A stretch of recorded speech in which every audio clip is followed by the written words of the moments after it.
Welcome to our channel.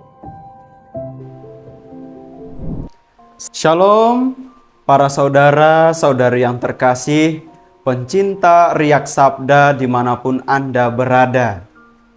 Kembali lagi dengan saya Frater Ari dalam Riak Sabda edisi Selasa 7 November 2023.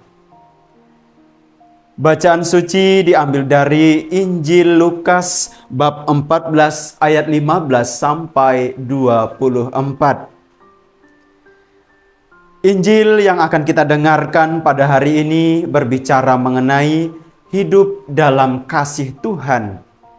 Ini nyata dalam perumpamaan yang akan disampaikan oleh Yesus dalam bacaan Injil mengenai perumpamaan tentang orang-orang yang berdalih.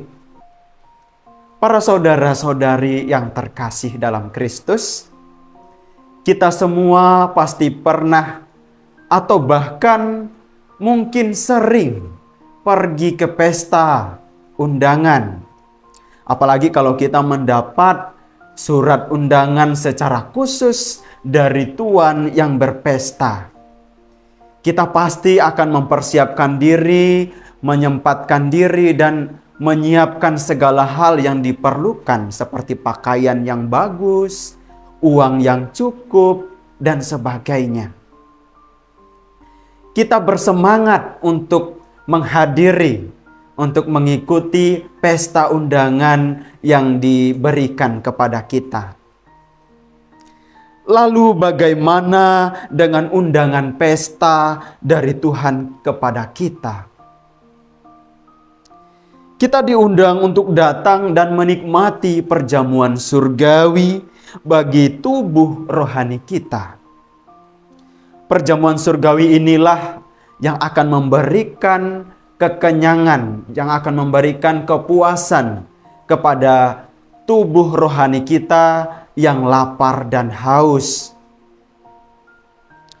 Perjamuan surgawi ini nyata kita peroleh, nyata kita alami di dalam dunia ini ketika kita mengalami persatuan dengan Tuhan kita Yesus Kristus bersama saudara-saudari kita seiman di dalam perayaan Ekaristi yang seringkali kita terima sekurang-kurangnya 1 kali dalam seminggu. Saudara-saudari yang terkasih dalam Kristus, bagaimanakah tanggapan kita terhadap sapaan, terhadap panggilan Tuhan untuk mengikuti pesta perjamuan surgawi yang diundang kepada kita? Apakah kita sudah memberikan tempat? Apakah kita sudah menyediakan waktu yang prioritas kepada Tuhan daripada hal-hal lain yang seringkali membuat kita tersita waktunya, membuat kita sibuk sehingga mengesampingkan hal-hal yang berkaitan dengan relasi kepada Tuhan? Dalam Injil kita mendengarkan bagaimana Yesus memberikan gambaran yang mudah kepada kita semua bahwa ada beberapa hal yang membuat orang lain mudah untuk mengesampingkan relasinya dengan Tuhan. Yang pertama yaitu pekerjaan. Lalu yang kedua ada hobi atau kesenangan pribadi. Dan yang ketiga yaitu keluarga.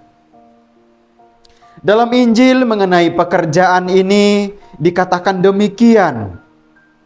Aku telah membeli ladang dan aku harus pergi melihatnya. Aku minta dimaafkan. Lalu berkaitan dengan hobi atau kesenangan pribadi, dalam Injil dikatakan demikian.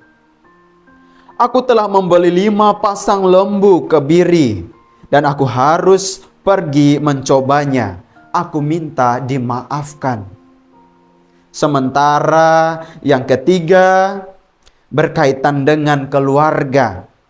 Dikatakan demikian dalam Injil, Aku baru kawin dan karena itu aku tidak dapat datang.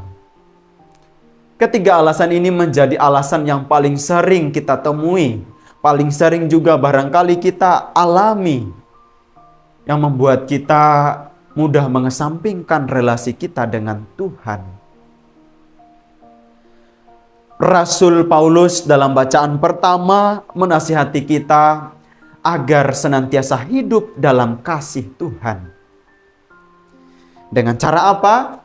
Dengan cara mempergunakan segala karunia, segala anugerah yang Tuhan berikan kepada kita secara lebih bijaksana. Apa saja anugerah-anugerah itu? Apa saja yang menjadi karunia-karunia itu? Bisa berubah ketiga hal ini tadi, yaitu pekerjaan, hobi atau bakat yang kita miliki, maupun keluarga. Inilah yang hendaknya kita pergunakan, kita jadikan sebagai sarana yang sebaik-baiknya. Kita gunakan secara bijak sebagai orang beriman. Hidup dalam kasih ditegaskan juga oleh Rasul Paulus, yaitu hidup yang bertekun di dalam doa. Artinya kita mengutamakan Tuhan di atas segala urusan pribadi yang seringkali membuat kita mudah mengesampingkan relasi kepada Tuhan. Saudara-saudari yang terkasih, apabila kita sudah memiliki prioritas mengutamakan Tuhan dalam segala hal dalam hidup kita, kita akan memperoleh berkat-berkat yang kita perlukan. Sebab Yesus sendiri berkata bahwa tetapi carilah terlebih dahulu kerajaan Allah dan kebenarannya, maka semuanya itu akan ditambahkan kepadamu. Berkat Tuhan menyertai kita semua. Amin.